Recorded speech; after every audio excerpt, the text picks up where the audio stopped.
Vous l'avez peut-être remarqué, si vous avez lu mon dernier post, ceci n'est pas la vidéo tant attendue. Contrairement à VRChat, la vidéo prévue va malheureusement avoir du mal à voir le jour en raison du riche contenu qu'il y a. À la place, je vous propose une vidéo audio où aujourd'hui, je vais vous parler d'une histoire de réincarnation. Je suis certain qu'avec ce thème, les fans de manga se disent que je vais parler de cette fois où je me suis réincarné en slime, Skeleton Knight in Another World, ou encore le plus connu depuis un moment, Oshinoko. Mais aventurons-nous aujourd'hui dans l'histoire d'un homme devenu une machine. Oui, cela existe.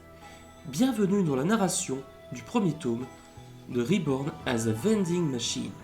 Bien sûr, si vous voulez me soutenir, pensez à vous abonner, cela aide pour le référencement.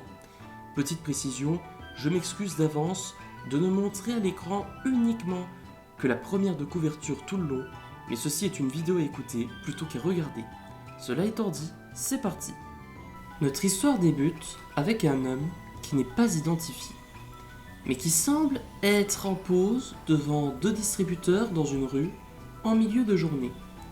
Il dit que selon lui, ce genre de machine entre dans une nouvelle ère car il a le droit à une boisson gratuite.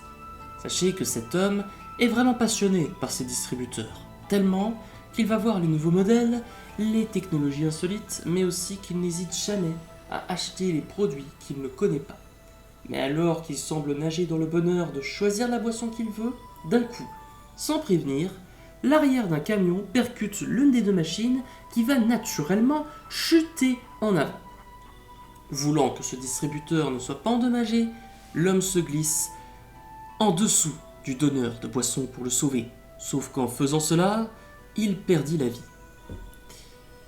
Oui, je peux comprendre votre incompréhension, surtout qu'il s'agit du héros. Mais heureusement, l'histoire n'est pas terminée. N'oubliez pas, nous sommes dans une histoire de réincarnation. Nous sommes désormais dans un paysage plus rural, près d'un grand cours d'eau, de verdure, mais surtout au milieu de tout cela se trouve un distributeur. Vous l'aurez deviné, cet homme qui est devenu ce qu'il adorait dans sa vie antérieure, une machine capable de vendre des vivres. En découvrant son état, la machine comprend ce qu'elle est devenue. Trouvant ce phénomène étrange, mais surtout, elle découvrit qu'elle a perdu l'usage de la parole. Enfin, elle ne peut que sortir des phrases préenregistrées comme « Bienvenue »,« Insérez votre monnaie » et « Merci pour votre achat ».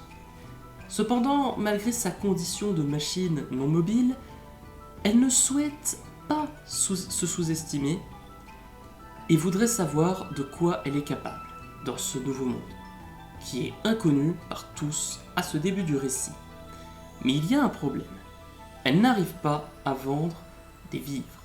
Et en raison de l'endroit où notre protagoniste est apparu, mais surtout que son temps est compté, chaque point est une heure de vie retirée à son état.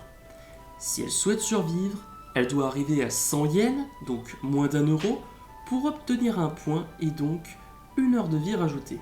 Si vous voulez une comparaison, ceci est comme une lente hémorragie.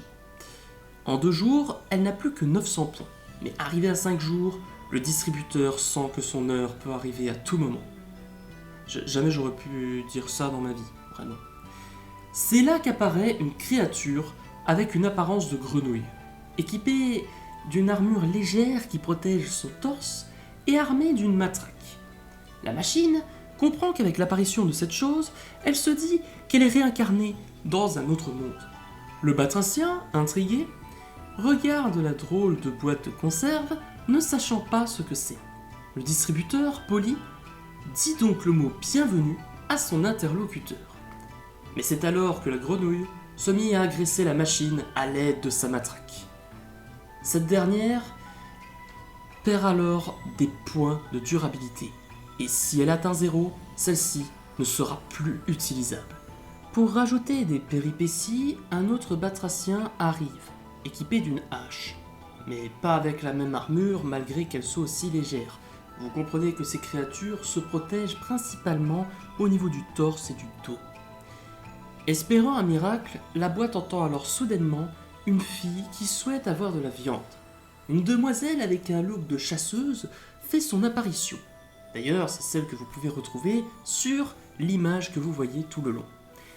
Elle donne un coup à un des ennemis, mais malheureusement, celui-ci esquive et la blonde tombe au sol, souffrant d'une faim bestiale.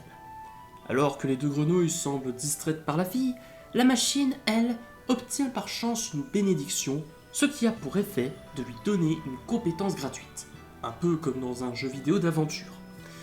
Cela est bien tombé, car les deux ennemis semblent vouloir faire payer à la demoiselle l'affront qu'elle aura fait.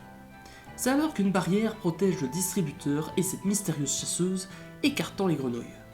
Pendant que les batraciens frappent dans la barrière, le protagoniste dira alors « bonne journée et à bientôt », révélant ainsi qu'elle peut aussi dire cela, avec ces 3 autres phrases prédéfinies. Cela use malheureusement 30 points de durabilité, mais surtout, il perd ses points de vie, sacrifiant cela pour sauver une inconnue. D'ailleurs, cette dernière se réveille après les départs des batraciens. Elle a toujours faim et souhaite se nourrir. Elle pleure car ses équipiers l'ont abandonnée dans la forêt et qu'elle n'est pas faite pour être une chasseuse selon elle. Cette scène est d'ailleurs assez bien dessinée à mes yeux. Kunieda, qui s'occupe du dessin de ce manga, a fait du bon travail. Bref, revenons à notre histoire. La machine, voyant sa tristesse, est prête à aider la blonde. Cette dernière se redresse en voyant des bouteilles. Entendant que la machine utilise la phrase « insérez votre monnaie », montrant à son interlocutrice qu'elle sait parler. Elle paye 1000 yens, la machine à boisson, pas la fille bien sûr, buvant alors sa boisson et se sentant mieux. La machine avait oublié de modifier les prix, mais la femme a tellement besoin de se nourrir qu'elle est prête à en payer le prix demandé. Adorant boire ce délicieux mélange et surtout affamée, elle déguste plusieurs produits en bouteille. Le thé au lait, la soupe au maïs, même l'eau est délicieuse. Au total, c'est environ 6000 yens de dépensés. Sentant de l'affection étrange avec l'appareil à boisson, la blonde dit qu'elle s'appelle Lamis. Elle lui demande de parler, mais la boîte n'a que quelques phrases préenregistrées, avec aussi d'autres boîtes de dialogue comme « Tenter de gagner une autre bouteille »,« Dommage » et « Bien joué ». Le reste, vous connaissez bien. Et vous comprendrez par après pourquoi je m'attarde à ces phrases-là. Mais la Miss comprend rapidement que le distributeur est limité dans le dialogue. L'appareil dira alors bienvenue pour accepter et dommage pour refuser. Comme l'homme qui est dans cette boîte ne peut pas parler librement, il est très limité. Mais heureusement, le protagoniste est bien conscient que cette chasseuse, un peu maladroite, est gentille. Elle lui parle donc pendant des heures, jusqu'à dormir contre le distributeur automatique. La machine active alors la barrière, ayant maintenant beaucoup de points grâce aux dépenses de sa seule cliente depuis sa réincarnation. Le lendemain, après s'être étirée, la Miss se réveille. Elle ne se rendit pas compte que l'appareil avait sauvé à son tour sa sauveuse. Sa dette envers elle venait d'être payée. La blonde part alors, mais avant de faire le moindre pas, elle demande à la machine si elle veut l'accompagner. Une demande confirmée par le distributeur. La Miss va tenir son nouvel ami entre guillemets dans ses bras, comme un câlin, pendant un moment, puis soulève le distributeur. N'oubliez pas que nous ne sommes pas sur Terre, car elle explique que sa bénédiction est celle de la puissance phénoménale, ce qui compense avec les défauts dits précédemment, à savoir la maladresse et un peu de naïveté, vous comprendrez pourquoi. Et c'est ainsi, en portant sur son dos la machine, que la Miss part de l'endroit où l'appareil est resté pendant quasi une semaine entière. Sa vie de distributeur risque de devenir bien plus passionnante. Afin de bien alimenter la Miss, la machine décide alors de surveiller l'alimentation de sa cliente. Elle décide alors d'inclure dans sa commande des chips. Je dois vous avouer avec honnêteté que je n'ai pas compris en quoi cela aide l'alimentation. Enfin bref, le porte-monnaie de la Miss fond, mais cela est pour la survie du distributeur. N'oubliez pas que si la machine arrive à 0, celle-ci devient inutilisable. Après un repas bien digéré, la Miss arrive à son village, montrant sa trouvaille à 2 gardes nommés Karios et Korf. Ces derniers, intéressés par la faculté de la machine, pensent en premier lieu à la vendre, ce qui contrarie la miss. Payant l'appareil pour l'essayer, l'un des deux gardes est servi d'un oden en boîte qu'il trouve délicieux. On peut d'ailleurs y trouver des inscriptions pour aider ses consommateurs ainsi que ses futurs clients. Après que ce garde ait décrit les sensations, son collègue vient commander aussi. Les deux hommes demandent à la miss et la machine si cette dernière peut rester pendant qu'ils montent la garde. La blonde passera alors de temps en temps, car oui, le distributeur restera avec eux. Plus d'achats de leur part vient à gagner des sous et donc à survivre plus longtemps. Mais pour le moment, l'histoire fait que la miss va continuer sa route avec son compagnon. Je trouve que la partie avec les gardes n'est pas trop intéressante. Mais bref, continuons. La chasseuse explique qu'ils sont dans le village du lac cristallin. Elle explique qu'ils sont dans un donjon ouvert et que cet endroit n'est que le principal point de chute de l'étage. Environ 100 personnes vivent ici, mais cela varie avec les marchands. Alors que nos deux héros marchent en passant devant la population, une demoiselle rousse habillée pour le nettoyage, qui a pour nom Moonali, à peine saluée, fonce dans la demeure pour appeler sa mère, une autre femme identique, mais qui est un peu plus enrobée.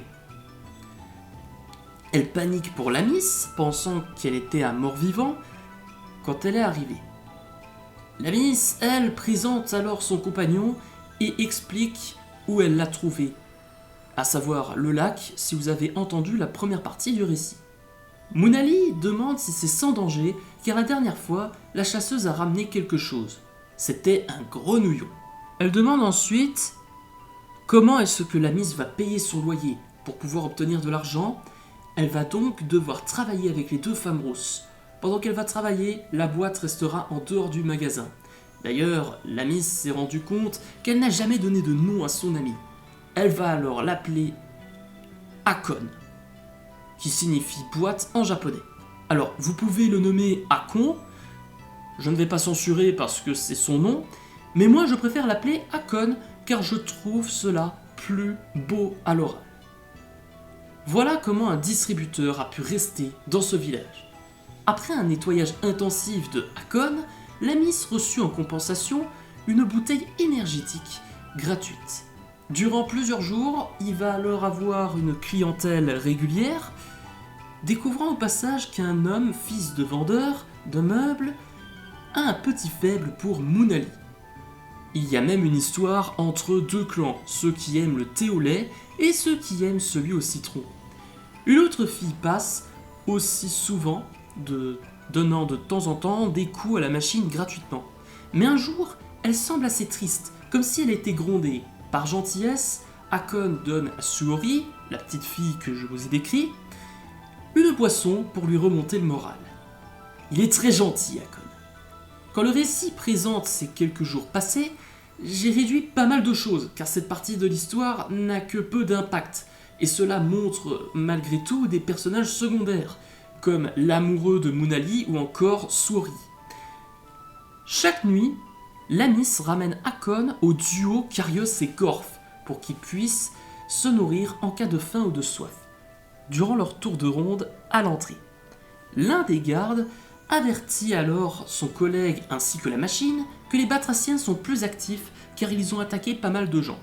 Il propose un futur assaut frontal et plus tard, la miss revient vers Akon avec une grande sangle pour soulever son compagnon plus rapidement. Je vous prie de ne pas changer le sens de cette phrase, s'il vous plaît. Alors que les deux amis font un peu de marche, jusqu'à arriver vers l'auberge pour se reposer, un individu les surprend, une chose qui porte un chapeau et une grande veste, mais surtout, il est un ours. Je le précise avant de continuer le récit, mais les chapitres vont être un peu plus réduits car il y aura peu de choses à raconter. Le jour se lève, la miss et Akon préparent leurs affaires pour partir avec un groupe en expédition. Mais avant, nous faisons la connaissance d'une fille aux cheveux gris qui est assez gourmande. On va l'appeler la gourmande, car elle ne donne pas son nom dans le récit. Grâce à ce personnage, on est informé que cette aventure sera un raid face aux grenouilles, ce qui avait été teasé par l'un des gardes plus tôt dans le récit. Je me permets de vous proposer un retour dans le passé, 3 jours avant que cette expédition ne soit acceptée. L'ours qui a été dévoilé du dernier chapitre n'est nul autre que le président du comité des chasseurs. C'est lui qui va informer nos héros qu'une attaque contre la base des grenouilles va être prévue car leur période de reproduction arrive à grands pas. Pour éviter qu'ils n'en pâtissent, ils doivent donc éradiquer la menace avant qu'ils n'en fassent de même après s'être multipliés, si vous voyez ce que je veux dire. Voilà. Selon le président, Hakon peut venir en raison de sa capacité à offrir des vivres, et bien évidemment, les 2 héros acceptent. Que pensez-vous de l'histoire actuellement ? Personnellement, j'aime assez bien, car le manga présente bien les personnages ainsi que les situations. N'hésitez pas à me dire dans les commentaires vos ressentis. Alors que Hakon voit là l'occasion de se faire de nouveaux clients dans le but de survivre, la Miss, elle, a assez peur car c'est sa première expédition depuis que son groupe l'a trahi. A.K.A. lisez le chapitre 1. J'en profite pour le rappeler, mais à ce moment-là, elle ne sait pas que la machine peut créer une barrière pour les protéger. Une barrière un peu petite, je tiens à le préciser aussi. On découvre alors que, pendant la marche, un chasseur avec un bouc et une tenue similaire à Indiana Jones se présente pour aider les provisions à ne pas se perdre. Si vous avez vu le post que j'avais sorti récemment, vous devinerez de qui il s'agit. Il se présente alors sous le nom de Keriol. Il a un regard un peu trop solitaire dont Hakon surveillera s'il tentera de s'en prendre au duo ou non. Toujours aussi futé et surtout sans gêne, la Miss demande à Keriol s'il a l'intention de voler le distributeur, mais malheureusement elle est aussi un peu naïve, disant que la machine et elle sont inséparables. Le chasseur paye alors à Hakon un thé au citron, expliquant que cela rapporterait une fortune. Vous l'aurez deviné, ce personnage est, comme certains peuvent le dire, un vrai avare, façon Louis de Funès, si vous avez la ref. Exactement, ouais. T'es bien renseigné, toi. Petite anecdote supplémentaire, on ne sait pas comment le distributeur peut se réapprovisionner.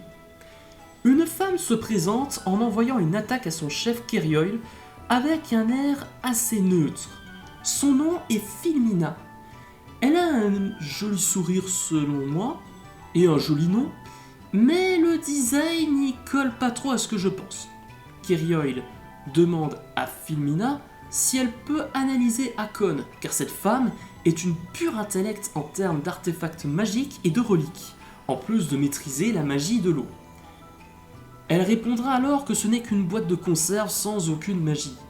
Ce duo est louche et cela ne passe pas inaperçu à Hakon.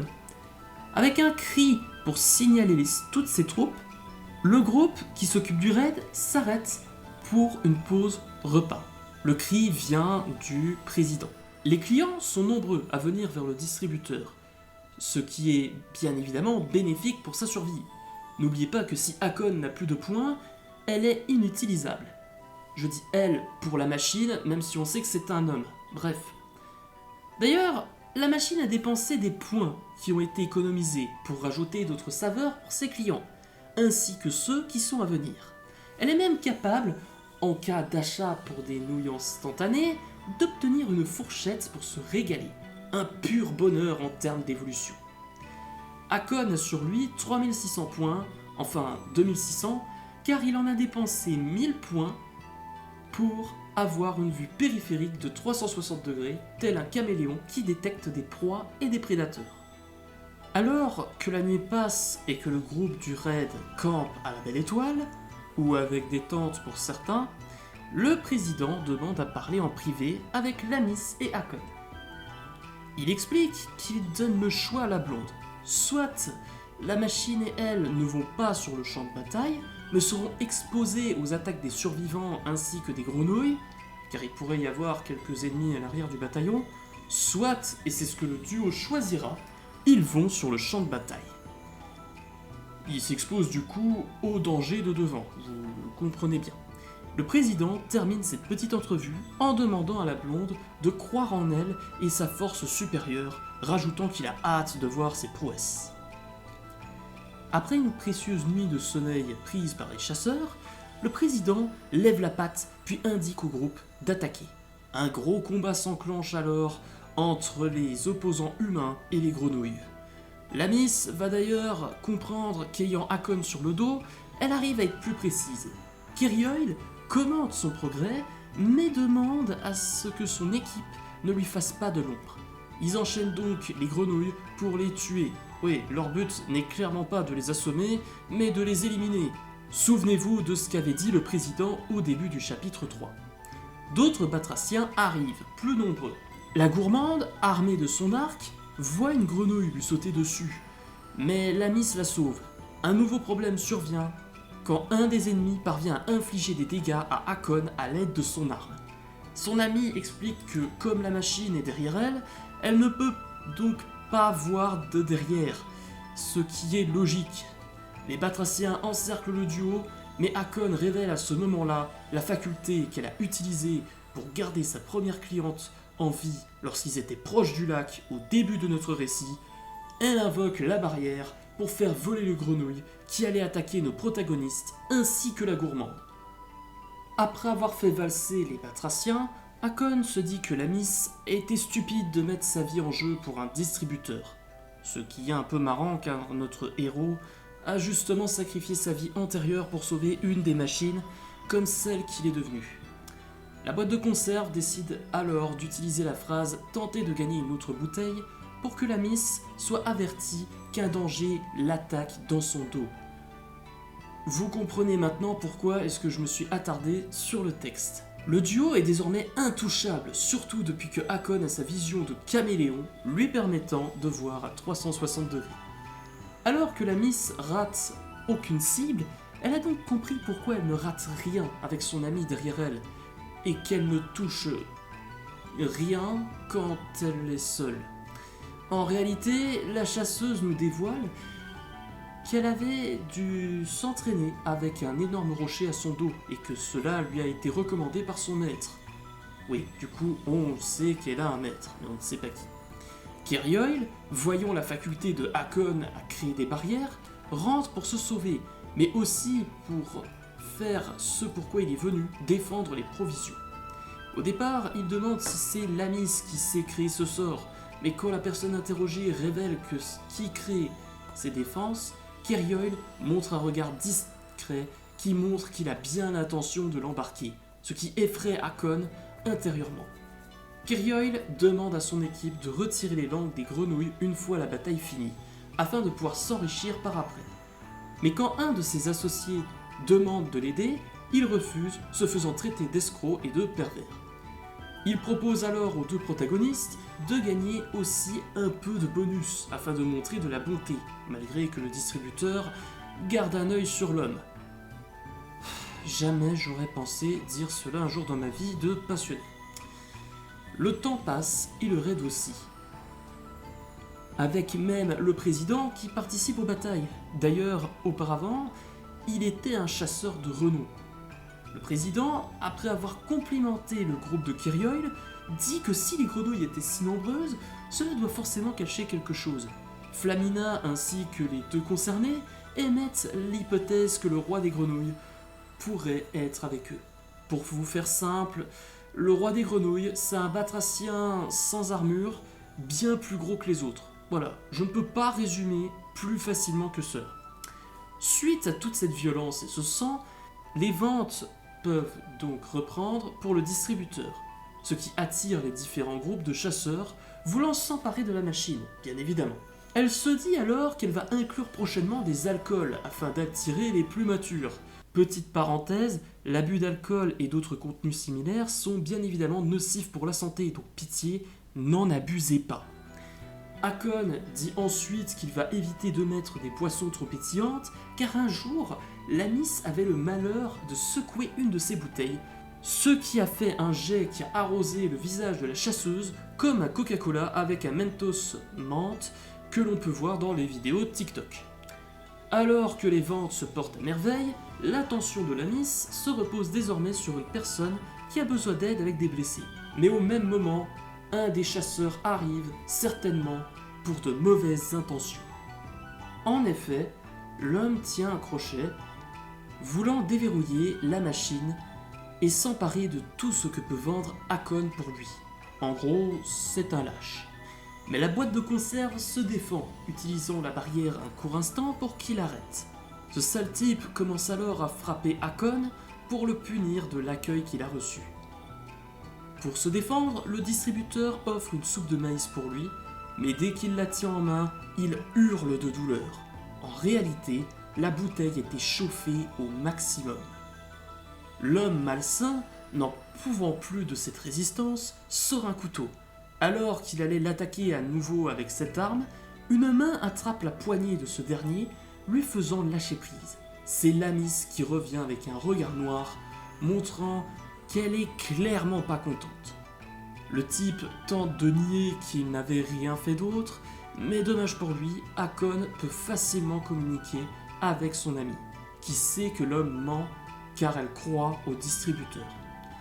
Pour moi, cette confiance est tellement incroyable que les deux héros méritent amplement leur rôle de protagoniste dans cette histoire. Un aventurier bien barbu dit que le nom de l'individu qui a failli escroquer Hakon a pour nom Gugoil. Oui, le nom est bizarre. Pour se venger, Lamis attache ce dernier dans le but de le punir, le mettant dans une charrette. Mais alors que l'embrouille vient d'être réglée, c'est là qu'apparaît le puissant roi des grenouilles. Cette créature est enragée et démontre sa capacité à produire des flammes, ce qui dévoile deux choses: que tout le monde peut avoir une bénédiction, car oui, les flammes du roi viennent d'une bénédiction, mais aussi que tout statut n'importe peu concernant les pouvoirs de ce monde, qu'il puisse être capable de communiquer ou non. Le président hurle alors au groupe de fuir, abandonnant les provisions alors que Lamis et Hakon sont en face du grand batracien. Anecdote, on peut voir ces images juste avant le début du manga, mais j'ai préféré ne pas inclure cela pour garder la surprise, mais surtout pour la compréhension de l'histoire. La scène où on voit le roi des grenouilles face au protagoniste est par contre très bien dessinée. Filmina tente de ralentir le batracien avec sa magie de l'eau, mais celle-ci s'évapore au contact des flammes, et donc c'est inutilisable. La gourmande, elle, tente de le prendre au dépourvu avec des flèches, mais sa peau est trop solide, et les flammes l'empêchent de mieux viser. Cela rend le corps à corps impossible. Le sanglier corne, qui est un sanglier corne, et qui est un animal qui peut tirer la charrette pour les provisions, est trop effrayé pour bouger, malgré les demandes du dresseur, du sanglier corne, pas de Pokémon, d'avancer. Lamis décide de libérer l'animal pour ensuite tirer elle-même la charrette avec Hakon en plus sur son dos. Même si elle a une force puissante, elle est vraiment une guerrière. Le problème étant que le roi des grenouilles avance plus vite. C'est là que le distributeur, pour acheter une compétence qui vaut plus de 6000 points, sacrifie vraiment tout. Quelle capacité a-t-elle acheté? Est-ce que nos héros parviendront à sauver les provisions? Mais surtout, qu'en est-il de la future attaque du roi des grenouilles? Cela sera dévoilé dans le deuxième tome.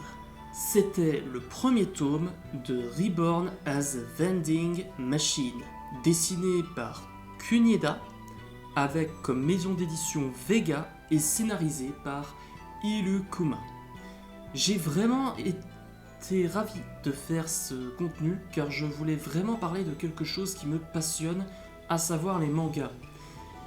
Désolé d'avance si j'ai haché dans mes mots, mais lire un texte écrit à la place d'improviser comme je peux le faire, ça me fait moins faire des etc.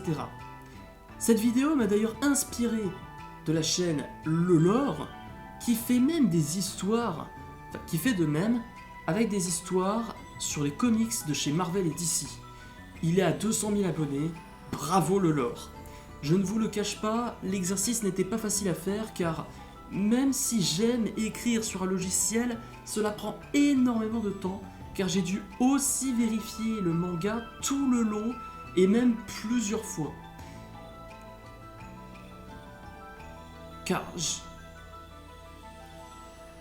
Car j'ai aussi tout plein d'histoires que je peux raconter. Si ce format de vidéo plus travaillé et plus écrit vous intéresse, dites-moi ce que vous en pensez dans les commentaires. Personnellement, allez acheter ce manga. Il a une narration fluide, recommandée pour les amateurs, avec des dessins qui peuvent être cool à voir. Un des points que je peux reprocher, c'est le début qui est un peu long, mais cela n'est pas handicapant. N'oubliez pas le petit pouce vers le haut, cela aide pour le référencement de la chaîne. Je le rappelle, mais lors du 8 mars prochain, je serai à Medinasia 2025 pour y participer en tant que fan. Durant ce week-end, il va aussi y avoir une vidéo, ma dernière, sur www.2k24. Vous verrez le contenu. D'ici là, je prépare le deuxième contenu de best-of sur un jeu super chaud. Et d'ici là, je vous dis à la prochaine.